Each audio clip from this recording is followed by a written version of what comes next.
Welcome to the I Dare You podcast. This is going to be another fun one. We have Dr. Brad Klontz and Adrian Brambila. We've got a lot to talk about, and let's get into this. So Dr. Brad and Adrian, welcome to the podcast. It's really good having you guys here. Thanks so much for having us. Excited to be here. Listen, you guys, the name of the book is Start Thinking Rich, 21 Harsh Truths to Take You from Broke to Financial Freedom. Dr. Brad, I'm going to start with you on this. So what was the motivation for this book? You've authored many books, but why this book right now? Ooh, that's a great question. So part of it was wanting to work with my good friend Adrian. I'll just be honest. You know, life is short, and when it comes to work, I like to spend time with the people that I care about and enjoy being around. And Adrian and I connected years ago on social media, connecting with each other's content. And Adrian is an expert internet marketer. I've learned so much from him. And a big part of this book for me was trying to get it in the hands of as many people as possible. And so we actually started this book from the framework of how can we get people excited about it? How can we create emotion, positive, negative, to get people to then go ahead and read, at least my contribution here, 20 years of research that I've done on the psychology of wealth. That's one of the things I brought to the table here. And to make it compelling, to make it interesting, so that people can really make changes in their lives. And so essentially, this is the book that I wish I had when I was young, coming from a lower income, broken home, didn't know any wealthy people. And along my journey, I got sucked into a bunch of get-rich-quick schemes, made all the mistakes that I hope people don't make. And this is the manual I wish I had. And so each chapter is written a bit of a slap in the face, but the chapters themselves are a warm, loving hug full of research-based mindsets and strategies to help people climb the socioeconomic ladder. That's really good. You know, Dr. Brad, you and I might be brothers, because I have made a similar story of financial mistakes. And I've got them all. So you have 21 harsh truths. I might add another 20 if that's okay for your next book, okay? Please do. All right. So Adrian, this is interesting to me. We have Dr. Brad, the financial psychologist. You are a money market influencer. And you are a money marketer influencer. And this seems like a great combination, but one that I wouldn't expect. What was there about working with Dr. Brad on this project that got your attention? Why do you think you did it? I think this is a beautiful part, what happens when you post content online. You never know who's going to see it. I think every time, this is why I think, like, especially in today's era, I don't care who you are, who's listening, what you do for work, whether you have a job or you're an entrepreneur, but there is not one single reason or excuse why you should not be creating content every single day as much as you can, just for the sake of you have no idea what types of relationships you could build. And I think in terms of creating content, I'm not even talking about being an influencer. I'm talking about every time you hit publish online, opportunities create themselves. So an unlikely scenario partnership, I would have never came across Dr. Brad Klontz in my circle of entrepreneurs and marketers, to meet someone like an academic like Dr. Brad Klontz here. And it's because of this thing called TikTok. I started posting videos on TikTok, so did Brad, and both of us were talking about finance and totally different backgrounds. I got really popular when I was living in a van and talking about money and minimalism and how you can be a millionaire and be a minimalist, how wealth is about time and not about how much stuff you own. And then there's Dr. Brad Klontz here, who's sharing the exact same message, except when he shares messages about what millionaires are like, he's not speaking from just truly gut experience. He's like, oh, I'm one of the lead researchers on millionaires. So when I tell you this stuff, it's not my opinion, this is fact. And so we started to show up. A lot of our audiences have overlap in the sense like they were listening to Dr. Brad Klontz and I. And then we formed a relationship strictly from the internet. So this is like, again, I'm sure you've created beautiful relationships with people just from being able to talk to them also on a podcast like relationships. So it's an amazing reason. I encourage every single person to create content. I don't think life is always going to be this way where content exists on our phone and we're all stuck to it. So don't miss out on just what blessings can happen when you hit publish. I think that's a really good reminder. I mean, for everyone listening, I think we've all been in a situation where we think about, man, do I hit the send on this or not? Is it good enough? And you just overthink it and you end up not doing it. That's a really good reminder. Put that content out in the world. You just never know where it's going to lead. So I appreciate that perspective. And here we are. And so, Dr. Brad, Adrian brought up about what millionaires do, and I'm curious. What is it that millionaires do differently? Because one of the things in your book that caught my attention is, and I'm paraphrasing, but you said everyone has potential to be a millionaire. And I'm thinking, really? And I want to believe that. But tell me a little bit more. What is it that millionaires do differently? Ooh, well, they do a lot of different things. But one of the things they do, since you brought up the question is, can anyone really be a millionaire? And this is something we've thought deeply about, and the math doesn't lie. And so that's why I could say it very confidently. And I used to work in low-income high schools in Hawaii, and I would do the math with kids on the chalkboard. It's like, you can work at McDonald's your entire life and be a millionaire at retirement age. And it's very, very simple. And it's actually foolproof unless you screw it up. And one of the things that millionaires do, so first thing you need to understand is that most millionaires are self-made. And this is a really important concept to grasp. And if you hear that and it makes you upset, then now we're going to dive into your psychology around money, because this is actually a very liberating fact. And it's something that should make you really excited. But so if most millionaires are self-made, and also research shows that most millionaires tend to be employees and professionals. And so look, we're entrepreneurs. We serve entrepreneur audiences. Most millionaires aren't entrepreneurs, just so you know. And if you really are talking to entrepreneurs, they go, well, I get it. It's tough to be an entrepreneur. But what's real easy is to do what millionaires do, self-made millionaires, and they do this one thing. They all do this one thing. And that is when a dollar comes into their life, they invest a percentage of it before they do anything else. And so this is why I say you can work at McDonald's, and if you invest 20% of every dollar you make, you will absolutely become a millionaire.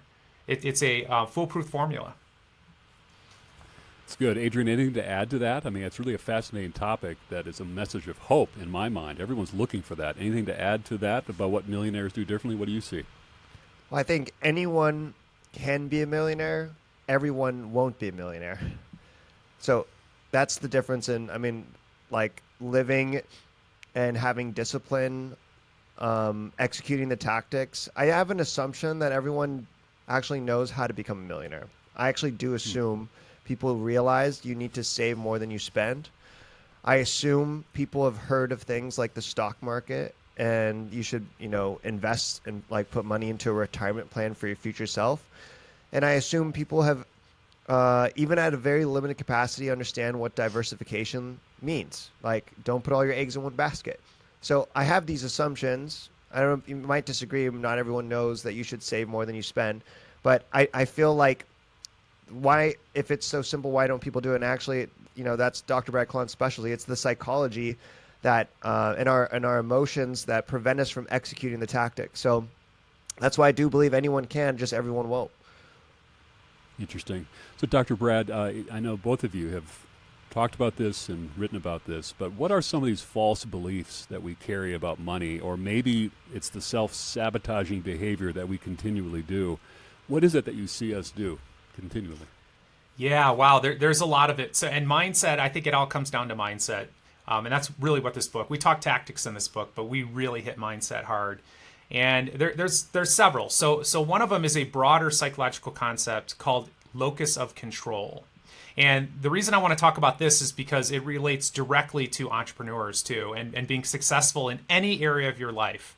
Relationships, education, business, making money, becoming wealthy, and it's locus of control. And essentially what that means is when something is happening in your life, what is your default? Do you assume that, for example, you walk in the door, I walk in the door, my wife's grouchy, she snaps at me. Now, what do I do with the fact that she did that? I have two choices. Number one is I can have an external locus of control and I can just blame her. Okay, so she's grouchy, she's clearly doesn't see all the wonderful things I'm doing in life. She doesn't really see who I am. I'm a beautiful human being. I deserve so much better. Look at how she's treating me. That's one thing. That's an external locus of control. Internal locus of control could be something like, well, clearly she's not having a great day. I wonder what I could do in this moment to give her a better emotional experience. And I'm going to tell you right now, that right there will determine whether you stay married or get divorced. That mindset right there will determine whether you become successful in business or you fail. And that mindset will determine whether you become wealthy or you stay broke. So if you want to have an internal locus of control, if there's one thing that I could teach everyone who's listening, would be to practice that. So no matter what's happening in your life, even if it's something terrible, a medical thing, be looking at how can I influence this? How can I control this? Certainly, certain things are out of our control, but how we respond to them, the next steps we take, what we can do, entirely within our control. And so when you focus on that, that is where you are able to create a better life for yourself. That's good. You know, what I appreciated about your book is it is a great guide onto just how to transform your relationship with money. And I think it's just an incredible book. You know, these harsh truths that you have here, 21 hard truths to take you from broke to financial freedom. Adrian, I've heard you talk about, and there's a chapter in your book, Retirement is for Dead People, which I think is just a phenomenal topic. Tell us more about that, because that is a little contrarian thinking there. Yeah, definitely. I think retirement's marketed to us as this like sepia tone photo of sitting on a beach somewhere with a tropical drink. And it's this idea of idleness, this idea of doing nothing, which is a terrible goal in mind to basically, and we aren't wired to do that work for 40, 50, 30 years and then all of a sudden stop and do nothing. That is death. So Dr. Brad Klontz looked up the definition of what work means. Work is really just fulfilling a duty aligned with a purpose. The only problem with that definition when we think of like real reality of work is that most people are working a job that doesn't fulfill a purpose. So they're working to try to get to this end. And I think we'll never retire. You know, I like Brad and I don't ever plan on ceasing, you know, doing some type of activity. And you know, financial freedom is something on paper, I'm there like when I hit like 33. And so I'm here creating content. I found my outlet. I think I'll always create content. If you look up my old YouTube channel, I wasn't always talking about money. My first channel was actually just about dance. I used to be a pro robot dancer. I toured with T-Pain. I did America's Got Talent. I got 300 dance tutorials online. Now, Very cool. I stopped dancing. And I switched. I'm a human. I'm allowed to switch. So I went to business and marketing. Now, 30 years from now, I'm going to be creating content. I have no idea what's going to be about. I don't know if it's about money. I don't know if I'm going to take up woodworking. It's going to be about something, though. And I think today it's really important that you find things that no matter how much money you make, you're going to do. And I just, I think about my parents right now, like they retired early, and they're struggling right now with like figuring out what to do because they were, Mexican household, they worked their whole lives, and now they're finding themselves being challenged by something that they never thought. Boredom. What do I do? Like it's crazy we can't just flip a switch and be like, okay, now all the things I wanted to do, like that trip to Italy, cruise ships, I'm going to take up fishing, all these things you procrastinated, and you fantasize about, and then you finally get to 65 or whatever the retirement number is for you, and then you can't just flip a switch and then, oh great, today I'm going to fish and play pickleball and do all these things. If you're not doing it, that's like, it's impossible to do. So that's why it's so important today you start doing activities that no matter how much money you make, you're going to do, and finding something that really fulfills you. That's really great. Great perspective. It's almost like what I'm hearing you say there is you're designing your life that you want, but you're starting it right now and taking steps in that way. Dr. Brad, so I loved Adrian's description because I was starting to get a glimpse into some of those, just the mindset that Adrian's talking about there. And so what was I hearing there from a psychologist's point of view as far as being wealthy mindset, or I think you know what I'm trying to ask, but what are we hearing there? Because that was really good. Yeah, when you think about wealth, what is your definition of it? Like, what does being rich mean? This is really, really important for people to think about. And what Adrian and I, we agree that true wealth is actually owning your time. So it's not owning fancy. I happen to have this on my desk. Your golden goblet. You're going to spend all your money on this, or your gold chains, or whatever, your fancy cars. Those things. By the way, if that was the way to actually be happy, I would be telling you to do all those things. As a matter of fact, I'd have them for sale on my website right now. But it's not. And so the research shows that actually, the more materialistic we are, the more we're focused on material items, the less happy you are. Isn't that interesting? So there's something to be said for minimalism, but the definition for us around, freedom, being rich, it's owning your time. But what you do with that time is really going to depend on whether you're happier or less happy now that you own all of your time. And so psychologically, and this is a fascinating thing, and as I say this, as people are hearing this, they're going to say, that's not true. There's no way that's true, Dr. Brad. But the bottom line is that when we do big studies on happiness and what people are doing, people are happier at work than they are on the weekends, than they are on vacation. And Really? People say, what, are you kidding me? Well, no, because if you ask people if they're happier on vacation, of course they're going to say yes. But if you give them something where they have to rate their happiness every hour, and you're not asking, something so obvious, they're happier at work. And there's a reason for that. And it's called a flow experience. And you've probably heard this concept of flow in terms of sports. It's like, oh, that guy's unconscious, or he's in the flow. Well, that's what work has a tendency to do for us, where you forget about yourself. You forget about your problems, your existential worries, the meaning of life, the tragedy of existence. What work does is it gives you something else to focus on.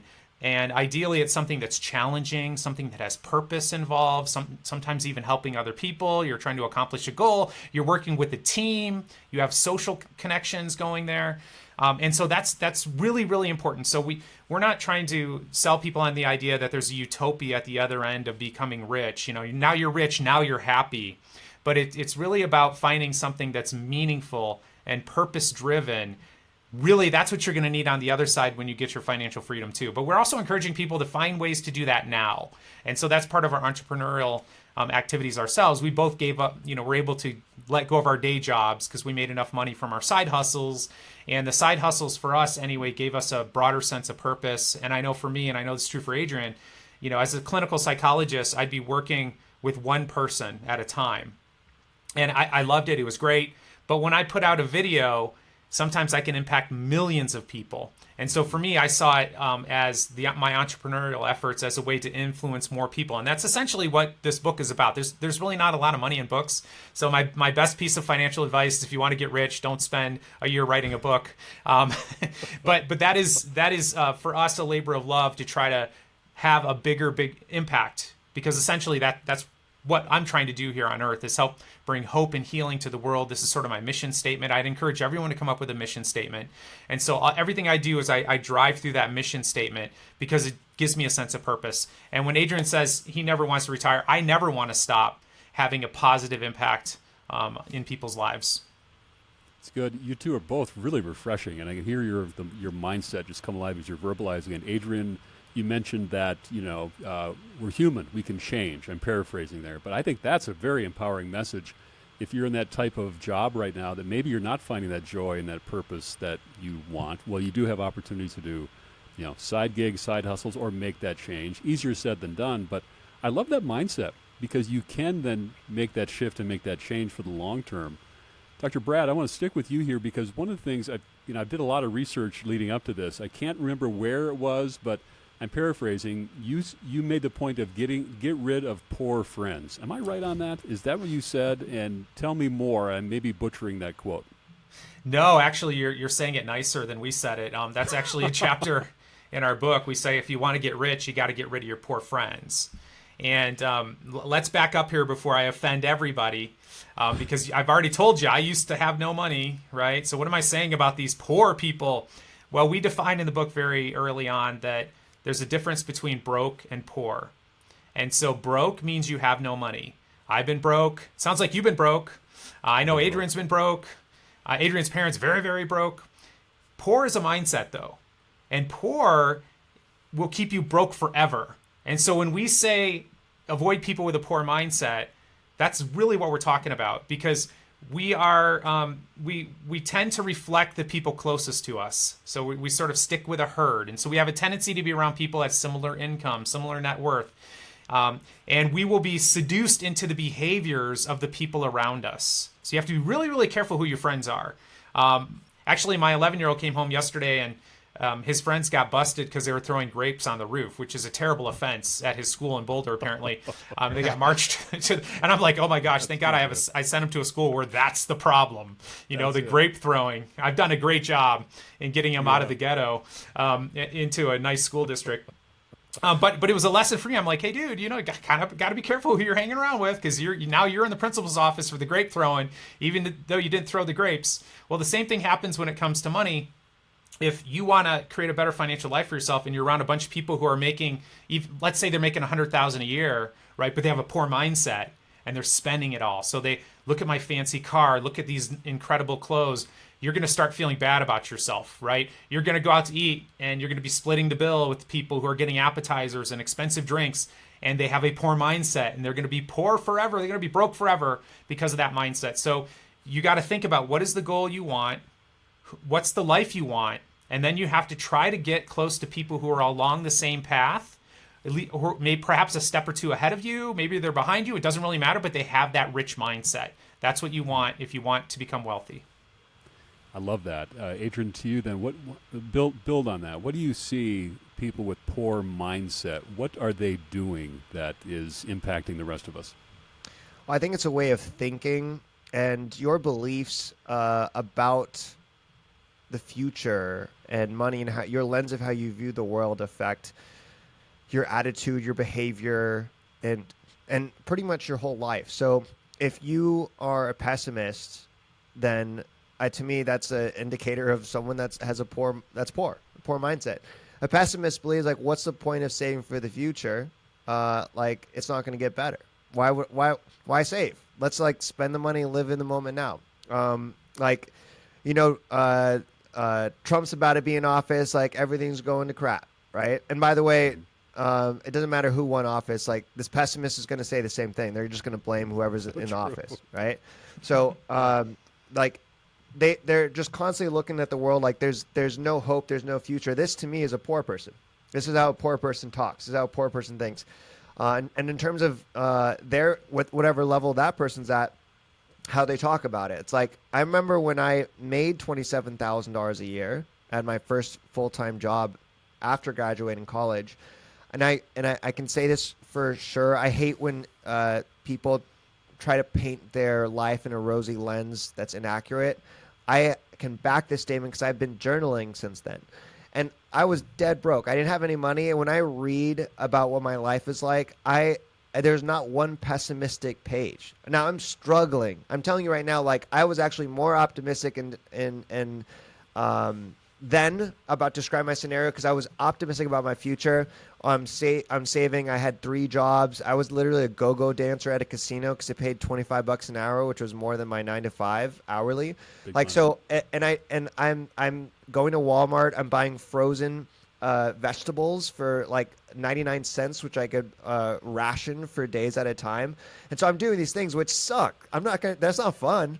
But in my journal entry, I'm explaining I have a plan, and I'm working on my side hustles, I'm working on my YouTube, and it's all from an optimistic tone. And that just goes to show, if you're broke right now, if you don't have money, if you have a lot of debt, it doesn't mean that you're poor. I had a rich mindset even when I was broke and we wanted to have money. And that's how I viewed the lens, is I have to put in the work, put in the sacrifice, and I see an optimistic future. So to me, it's how you view the world, it determines everything. And I could have definitely blamed a lot of things. I just graduated college, and why is the economy so bad that the best job I could get was $27,000 a year? Are you kidding? After a 4-year university, I should have just not gone to college. I could have definitely, if I did have journal entries like that, I would show, and I would explain I used to have a poor mindset, but I had a rich mindset from the beginning. And I think I just had really great parents, Mexican parents. My dad immigrated here. And so one belief I had ever since I was born was that our family left the bad place where we actually couldn't make it happen. We came to the USA where we could make it happen. So it's up to us now. Wow. There's a lot there. You guys are, the insights you guys are sharing on this is really refreshing. It is making a big difference, I'm sure. And Dr. Brad, this book now has been out in the wild, and the 21 Harsh Truths. What are a couple of truths that are really resonating with people that maybe you're surprised by, or maybe there's ticking people off because they are just too harsh?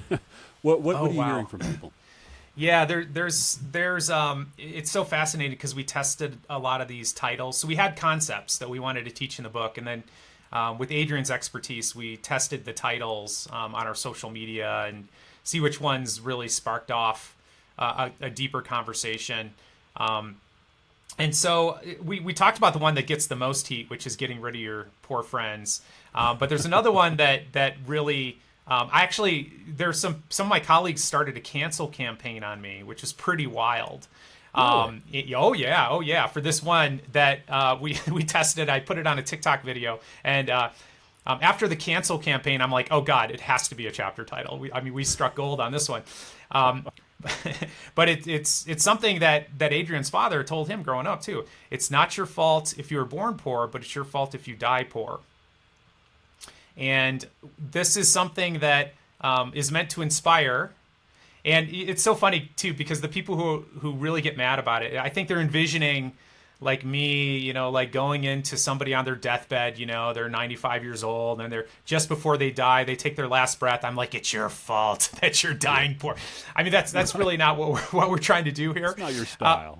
Well, that's not really helpful. What we're trying to do is if you can just grasp that reality, like, whoa, it's such an empowering message. And Adrian talked about pessimism, and what we notice from people who grew up poor and low income is they can actually have pessimism like on steroids that becomes something called learned helplessness, which is where you think that no matter what you do, you're powerless to change your life. And we talk about a classic study in psychology that's actually terrible, that I'll share the details with you, where they put dogs in cages and they electrified the bottom of the cage so the dog could not escape. And what did the dog do? It jumped around, it tried to escape, and then eventually it just laid down and took it and whimpered because it realized escape is impossible. And for many people who grow up in poverty, escape is impossible. You're a child. You could do nothing about this situation. Maybe your parents can. You can't.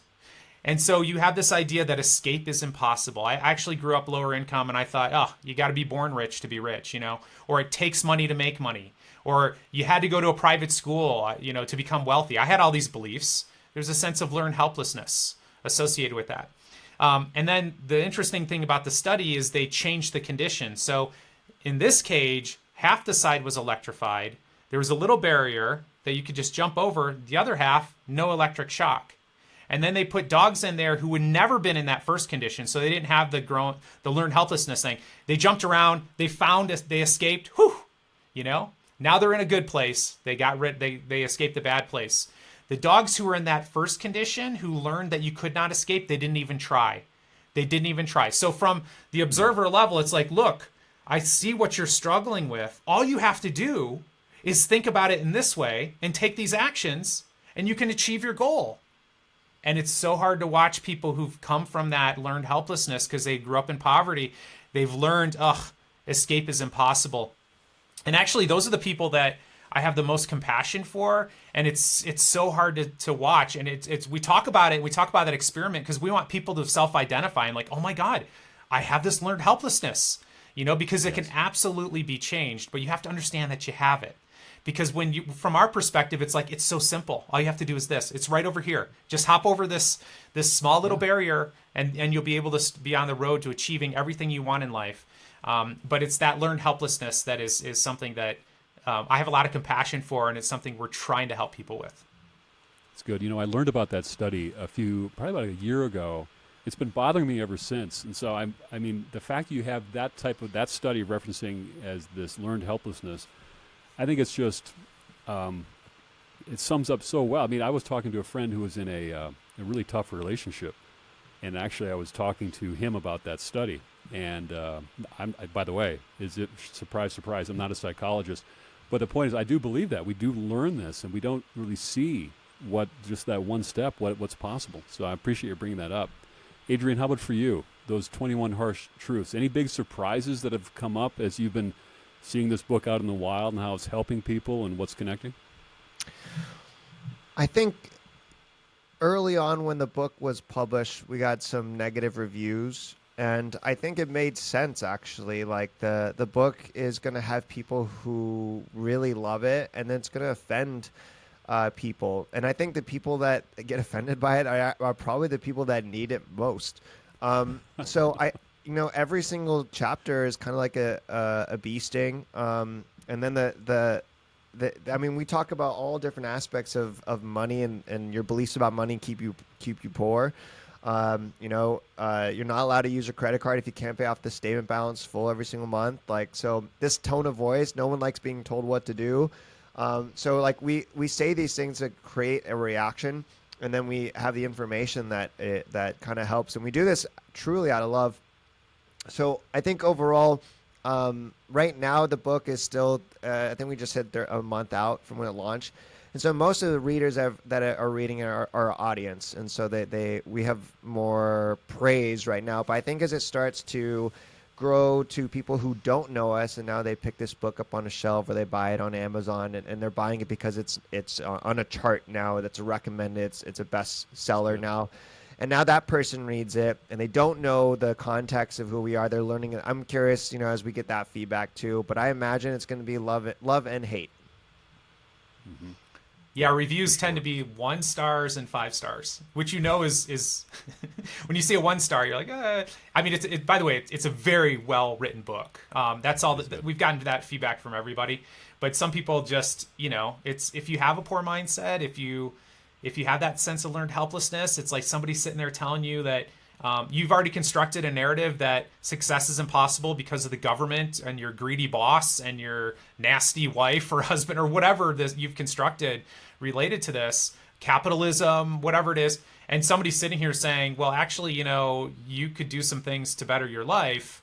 Sometimes people have resistance to that because like one of the beliefs that I grew up with is like, rich people are greedy and corrupt, and the only way to get rich is take advantage of others. And so if somebody was to tell me early on, oh, that's not true, I'd probably have some resistance to that. And I'd give you examples of nasty rich people because I didn't know any rich people who got there. I didn't know any rich people to begin with, let alone anyone who was nice, I just knew the stories of Ebenezer Scrooge and the Rockefellers and all the people who did nasty things to become rich. I never heard the other part of the story. So part of it's a confirmation bias. And so there's some resistance there. But as Adrian said, too, those are the people we most want to read it. And it's okay to have that initial reaction. And we wrote it in a way, though, that it's essentially, so I'm a psychologist. This is a psychological intervention. This book, that's really one of the ways to look at it, was we believe that it is your beliefs that are keeping you poor. And if we can get you to accept even that being partially true, you are on the road to success. That's great. You both have talked about side gigs, and the side gig industry has increased dramatically since 2020. Inflation, housing costs, wages are not keeping up with inflation, and so people now are doing side gigs because they have to. But also, I learned from the research that more people are doing side gigs to maintain their quality of life. A lot of people that are making over $100,000 a year are now doing side gigs. There's a lot of opportunities to do side gigs that don't have a lot of friction to it, and they're starting to pursue that. Where do side gigs fit into the 21 harsh truths or the wealth mindset? And I had no idea what your answer is going to be. Adrian, let's go to you first on that. Well, I think diversification is a foundation of every wealthy person. And most people think of diversification in terms of their investment portfolio, but not their income. It's like, yeah, my investments are really diversified. I got stocks and bonds, but I have one 9-to-5 job with one income. To me, that's so risky to have just one income, but that's traditional. That's what's been marketed to us in generations that, this is true. We don't live in a economy anymore where people, the average person works for one company their entire career. That used to be the case. That's my parents.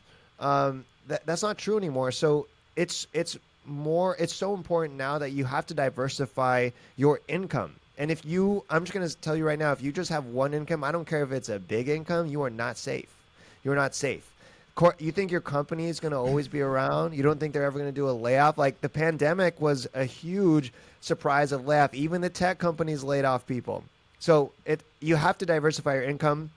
I think it's something that that I think side hustles to me have always been a fun thing. It's like a game. I played video games, played Final Fantasy and Zelda and Mario.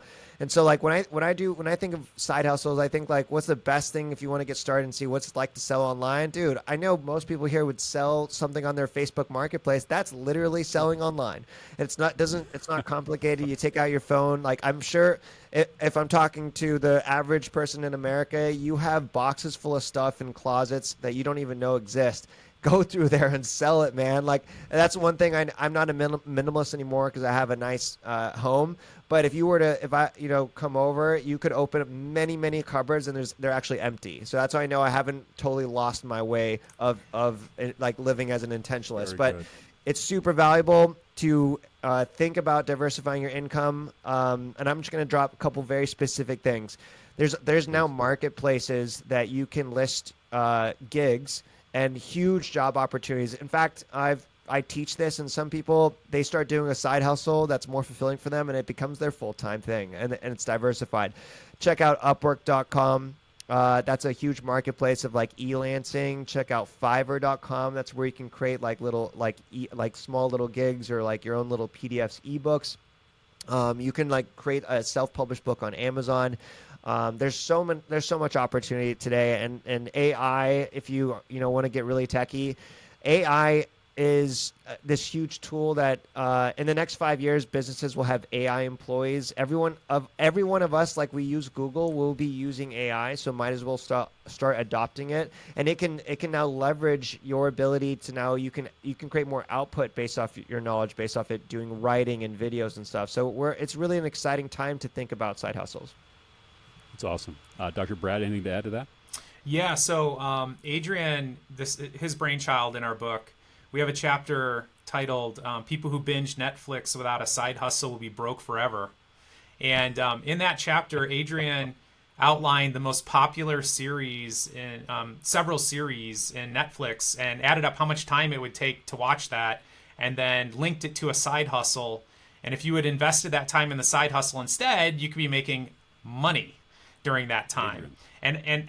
So by the way, brilliant chapter. This is one of his specialties is the side hustles. So gets real specific in there. But I gotta just, when Adrian said that, you are not safe even with a high income job. I mean, like I'm shaking my head because I live in Boulder, Colorado, which is a really high net worth income area.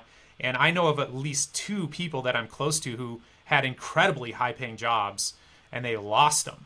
And they didn't lose them because they were doing anything wrong. It's just their company decided to cut that department. And they were a highly compensated employee. So they're like, well, we can hire 3-4 other people to take your job and pay less at the end of the day. And so I just can't agree with it more. And these people are, in their late 40s, 50s with kids. And now they're having to think about, do I have to sell my house? First of all, it's going to be really hard to get a job at that level. So very much. Not to talk smack about your corporations or whatever, but they don't care about you. Politicians don't care about you. The government doesn't care about you. Corporations don't care about you. You have to care about you. And I think that diversification of income is super important. I own several companies. I'm a professor. I own an RIA. Trust me, I've had at least 3 jobs ever since I started working. So I think it's really important to do that. It's a good perspective and a great reminder. Great reminder. I coach younger employees all the time, and I remind them that if you are expecting your company to look out for you long term, that's just not the way the world works. So you really do have to manage your own career and manage your own life. And diversification, that's a much more sophisticated way of looking at it. So thanks, guys, for doing that. So Adrian, to you, and then to Dr. Brad, what is the one thing that you would hope people would think or do differently as a result of reading this book? I think two people come into mind. People that are not investing. and then people that are investing. For the people that are not investing, let's be really clear on what investing is. It's not picking a meme coin or a cryptocurrency, and like it's also not picking a stock. Like I'm talking about boring investments for the long term, like you setting up a Roth IRA and dollar cost averaging. I'm talking about your 401k. I'm talking about investment brokerage accounts. I'm talking about diversified portfolio of index funds. I'm talking about target date funds. I'm talking about that boring stuff that you hope just makes 7% every single month or every year. And if it does higher than that, it's great. If it does lower than that, it doesn't matter because you're not going to cash it out. I'm talking about that. And I'm talking about if you're not doing that because you're fantasizing or you're idealizing that one day and you're making these excuses that, well, I have too much credit card debt. I actually have too much debt, or I don't like where I'm living, so I'm saving for a car. It's crazy. People would rather drive a nicer car to work than have to go to work. It's like that's what they're doing instead of like investing for their future self. So you gotta actually make the action of investing now. Thinking that you're going to get to some point and then you're going to start doing it, it's impossible. So the number actually doesn't matter at all. Like it's the action. So investing $1 every day, investing $10 every single week is more like that to me is like right now, like person who's not doing that, you're not an investor. If you're investing $1 every single day, to me, I'm going to call you investor because that's exactly what you're doing. Then the action is more important than the amount right now. Now, as you start investing, you'll realize, oh my gosh, you know what? I didn't even, like 2 months ago, I was like, I didn't even realize I was doing that. I forgot about it. That's amazing. That's what dollar cost averaging does. And then you'll be like, you know what? I probably could put some more. I probably could put some more in. And then for the people that are investing, I'm going to answer this differently from other podcasts we've done because we just did a mastermind last night with some of our readers. And I shared transparently how much I invest. Every single month, I dollar cost average $35,000 a month. It is the most expensive, quote unquote, I'm using the word expense, but it's not expense. But that's where I spend the most money every single month. And we talked about how rich people don't budget. Like I don't have a budget.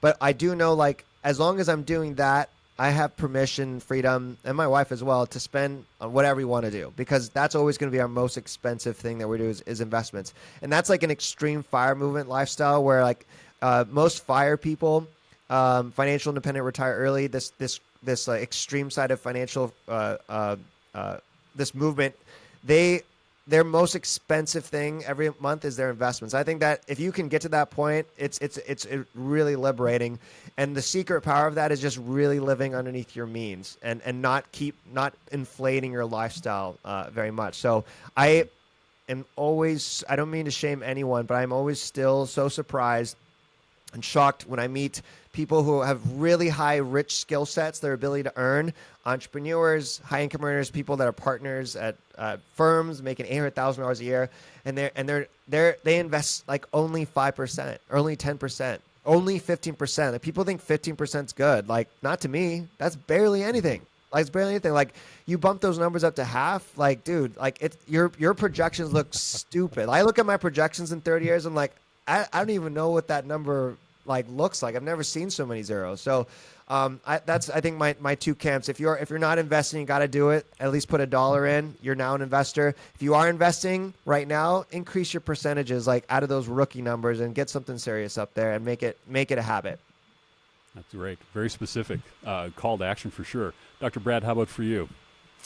Well, I would say that one of the things that keeps people poor is they don't know how rich people actually live their lives. And so they're sold a lie on social media. I was sold a lie as a kid watching Lifestyles of Rich and Famous, just to tell you how old I am. But in my adolescence, it was MTV Cribs, then it's my Super Sweet 16. I mean, there's all this crap out there. And as I said, most millionaires are self-made. It's like 80 to 90%. And so that's what you got to be thinking about. Like, how do people become self-made millionaires? Like, what are they doing? And they're not doing what you see on Instagram. They're not doing what you see on TikTok. These are people who are faking quite often. And if you look on their bio, they're trying to sell you a day trading course or something to get rich quick. Perhaps they inherited some money and they're on the path of losing it all. People talk about celebrities and their lavish spending, but look at how many celebrities have lost it all. So these people are very likely on the pattern and the pathway of losing it all. We did a study where we looked at people who had 11 million in net worth, and I'll end with this because it just blew my mind. They had 11 million in net worth. We compared them to a group of people that had just $500,000 in net worth. By the way, you're doing great if you have 500,000, but that is like people had like 20 times more money. And we asked them, how much money did you spend on your last car, vacation, watch, and house? So we asked in those 4 categories. And what we found is those people who had 20 times more money, and this is to Adrian's point, they only spent twice as much on those things. That's it. So they're not driving Lamborghinis. They don't have big yachts. People are focused on the absolute wrong thing. If you were born into 10 generations of wealth, fine. You got a helicopter on your yacht. Great, good for you. That's not you, though. If you're trying to go from low income or middle class or upper middle class to wealthy, you need to examine the mindsets of the people who get there. They're not big spenders at all. They're big savers. And even more importantly, they're big investors. That's great. Good thoughts, guys. So Dr. Brad and Adrian, what's the best way to follow you and keep in touch with everything that you guys have going on? Dr. Brad, you want to go first? Yep. So you could follow both of us on social media just by following our names. Adrian Brambila, Dr. Brad Klontz, and I'll kick it over to Adrian around our website. Yeah, our book is available where all books are available. So that's going to be at startthinkingrich.com. So we have a great community after the book is done. Because after you read the book, that's awesome. You read it, but now it's time to put in the work. And we have a lot of free resources there for you to do that. And that's just one way we can say also for you. Thanks, Darren, for having us. You're very, very welcome. Hey, guys, the last question I have is that at the end of every episode, I ask my guests, what is your I Dare You challenge for all of us? So it's the one thing that we could try or do to live a better life. I can't wait for this. Adrian, what do you think? I think too many people that have the means are doing their own laundry, are cleaning their own dishes, are cooking their own food, are doing their own yard work. And I'm a huge advocate of investing to buy back your time. And so I have a chef, I have a house admin, I basically don't do any chores, and I'm happy to spend the money to do that. Too many people work really hard to get financial freedom, and then they when it comes to their personal life, they end up spending that financial freedom doing chores. Like, I don't get it. Don't do it. I love that challenge. I like it. Okay, Dr. Brad, bring us home. Okay, so if you do this, we did this in a study, and people increase their savings by 70% just by doing this. So I'm going to dare you to do 3 things really quickly. Number 1, identify your top 3 financial goals and get really specific. Close your eyes, visualize. What exactly does retirement mean? No. What is it? Where are you? Who are you with? What are you doing? Get really specific about the vacation, the car, whatever it is. So that's number 1. Number 2, then go name accounts after those goals. So it might be easy at your 401k, but maybe you need to have a savings account that's, European Vacation 2026 fund. So top 3 financial goals, name 3 accounts after them, and then this is the most important part. Then automate movement from your checking account to those 3 sub accounts and start. And by the way, do it today and make it only $1 if that's all you can afford. Just do those 3 things. Your top 3 financial goals, name accounts after those goals, and automate some movement of money into those accounts. Before you know it, you will have achieved your goals. Guys, great challenges, and this is one of the most thought-provoking podcasts ever. And how to start thinking rich. 21 harsh truths to take you from broke to financial freedom. Gentlemen, thanks so very, very much for being on the podcast. Thanks for having us. Thanks for having us.